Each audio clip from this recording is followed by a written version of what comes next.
Este día vamos a continuar hablando sobre la historia sándwich que comenzábamos el día de ayer, hablando un poco acerca de cómo en esta narración que nos está contando Marcos vamos a extraer grandes lecciones para nuestra vida espiritual y vamos a ver al Señor Jesús obrando de una manera que va a resultar en nuestra seguridad y nuestra salvación. Son temas que vamos a ir tratando. El día de ayer ya vimos la historia interna, esa historia en la que vemos a los líderes acusando al Señor Jesús de hacer milagros por el espíritu del demonio y la respuesta que da Jesús a eso y el llamado que hace de no cometer el pecado imperdonable. Vamos a orar para entrar de lleno al tema de este día. Querido Padre, queremos que tú nos ayudes a aprender esta lección espiritual que tú nos das. Por favor, llénanos de tu Espíritu Santo en el nombre de Jesús. Amén. Amén. Para el día de hoy vamos a recordar que estamos en el libro de Marcos, el Evangelio de Marcos, en el capítulo 3, en esta historia que el autor de nuestra lección ha llamado la historia sándwich, que ayer veíamos, vuelvo a repetir, la parte interna y hoy vamos a considerar los dos elementos que rodeaban esta historia. El primer elemento comienza con la familia que considera que Jesús está fuera de sí. Ya el pastor lo decía, la familia dice, ahí esto se nos ha ido de las manos, está loco. Y luego vamos a encontrarnos con que sus hermanos, verso 31 de Marcos 3, vamos a encontrarnos que sus hermanos y su madre finalmente llegan ahí a la casa. Ahora, pastor, aquí hay un tema que me parece bastante curioso, porque la familia llega, voy a entrar ya de lleno a esto, ya finalmente vemos a la familia de Jesús que llega ahí, se queda afuera, envían a buscarle, pero Jesús parece que no va directamente hacia ellos. Parece que hace algo que no es una respuesta normal, pastor. Uno cuando ve a un familiar, lo primero que hace es salir a buscarlo. ¿Qué nos dice esto sobre, en realidad, lo que ha pasado y cómo la historia interna que vimos ayer va a encontrar, finalmente, puedo decir, un eco en esto que nos va a contar Marcos? Bueno, en realidad tenemos aquí una redefinición que Jesús hace de la familia. La familia es el núcleo principal de la sociedad, es ahí donde debemos aprender a amar y ser amados y muchas cosas más. Pero habíamos descubierto cuando comenzamos esta serie de historias que la familia llegó a rescatar a Jesús, a lo que ellos creían, claro, que era un rescate de Jesús por lo que estaba pasando en su ministerio, y dijeron, está fuera de sí. En resumen, es un lunático, está loco.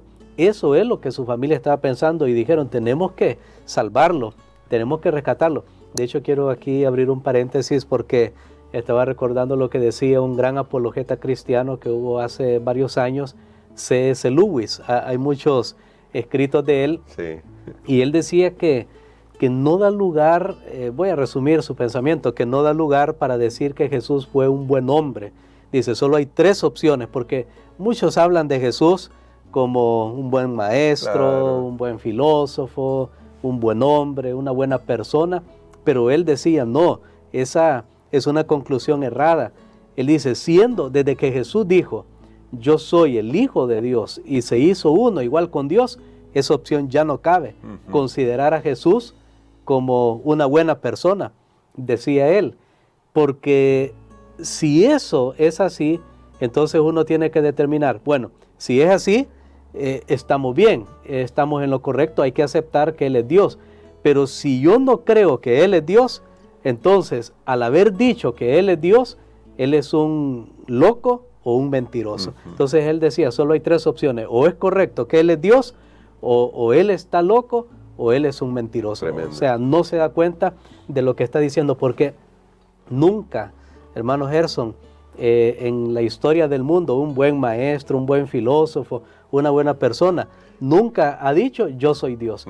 Entonces, eso es lo que decía C.S. Lewis en su argumentación, que no cabe la posibilidad de ver a Jesús solo como una buena persona. Sí. O lo aceptas como el Hijo de Dios, o sea, Dios en la carne, Dios hecho hombre, o simplemente Jesús no significará para ti lo que Él dijo que es. Y bueno, esto incluso va contra el pensamiento moderno, donde muchos ven a Jesús solo de esa manera, como una buena persona, buenas enseñanzas, algo que seguir, un buen tipo. nada más, pero totalmente equivocado. Entonces quería mencionar eso, la familia llega a rescatarlo de lo que ellos consideran que a Jesús se le ha salido de las manos. Ya lo mencioné antes, ha dejado la carpintería, ahora tiene un grupo de seguidores que no son de muy buenos antecedentes, está teniendo controversia con los líderes religiosos. Claro. Los hermanos de Jesús habían aprendido a respetar a los líderes religiosos. Entonces todo eso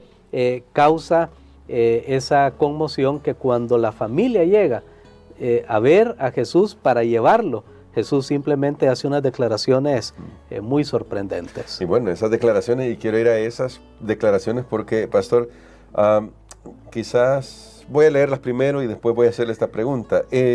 Aquí en los textos, verso 32 en adelante, dice en Marcos 3, y la gente que estaba sentada alrededor de él le dijo: tu madre y tus hermanos están afuera y te buscan. Él les respondió: ¿quién es mi madre y mis hermanos?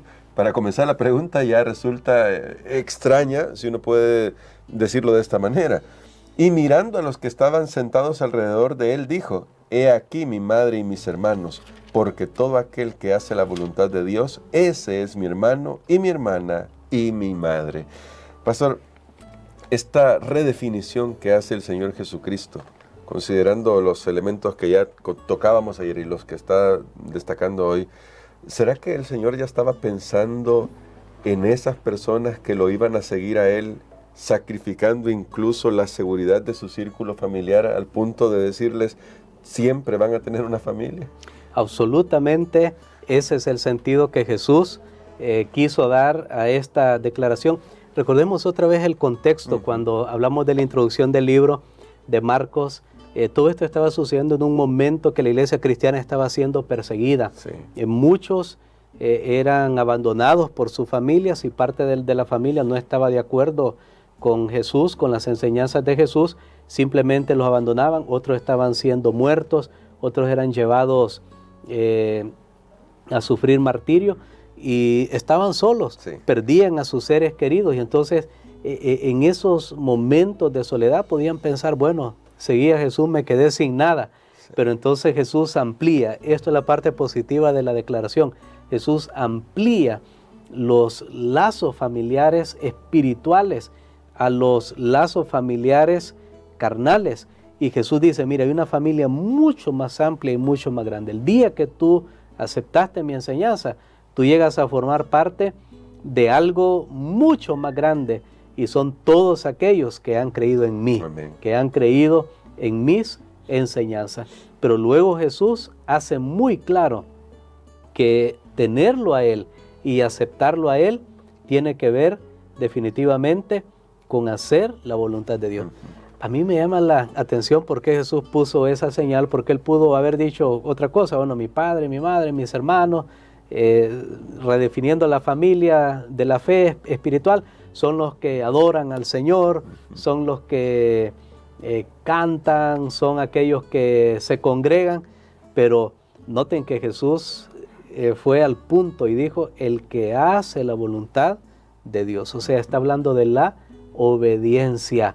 De hecho, cuando Él contó en uno de sus famosos sermones, el Sermón del Monte, que está registrado en el libro de Mateo, Él terminó su sermón diciendo: bueno, el que oye las palabras y las practica, ese va a ser como un hombre prudente que construyó su casa sobre la roca.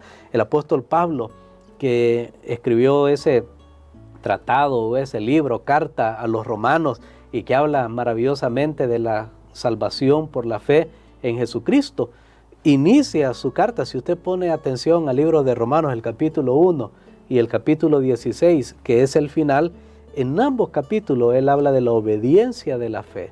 La obediencia es un elemento muy importante. No puedo reclamar yo ser un seguidor de Jesús, pertenecer a la familia de Jesús, si la obediencia no es parte de mi propia vida. Bueno, excelente, pastor, porque esta reflexión nos ayuda a pensar en cómo nosotros nos relacionamos con esta familia. Y para terminar nuestra reflexión, como aquí hay un punto que está al medio, pastor, que tiene que ver con la división, ¿qué nos dice esto sobre cómo deberíamos procurar como hijos de Dios, como la familia de Dios, procurar tener un sentido de unidad que está centrado en Cristo, para que podamos ser esa familia que Él espera que seamos.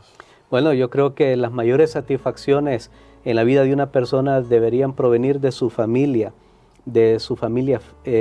humana, pero cuando eso no es posible, y yo me imagino que todo esto a Jesús le dolía. Bueno, ahí está mi padre, mi madre, perdón, ahí está mi madre, mis hermanos. ¿Sabe que algunos manuscritos dicen hermanas también? Añade hermanas. Y hubiera sido lo bonito que Jesús hubiera ido y los saludara, pero recordemos el propósito por el que ellos habían llegado, y Jesús reconoce que su filiación divina es superior a la filiación humana que él tenía con ellos.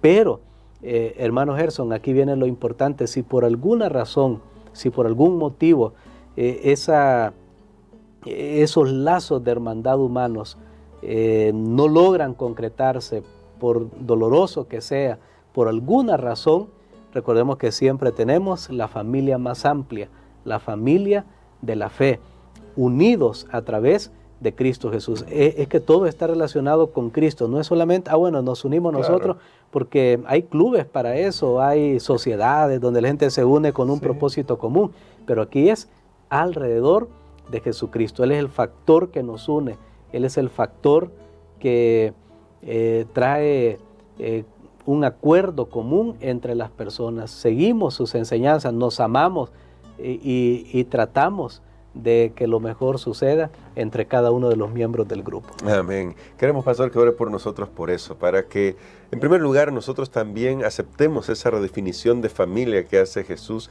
y veamos a nuestros hermanos como esas personas a las que necesitamos apoyar y que nos apoyan en nuestras luchas espirituales, y nos fortalezcamos, porque cada día que pasa estamos más cerca de la segunda venida de Jesús. Y tal como pasaba entonces, pasa ahora y seguirá pasando. A veces vamos a enfrentar pruebas, dificultades, y necesitamos apoyarnos mutuamente. Amén. Padre, gracias te damos porque tú has venido para darnos vida, darnos esperanza. Gracias, Señor, porque tú estás enviando un mensaje a algún alma este día para decirle que no se sienta solo, sola, triste, abandonado. Si aún su familia le ha abandonado, que todavía tiene una familia mucho más grande a través de la unión con Cristo. En el nombre de Jesús. Amén.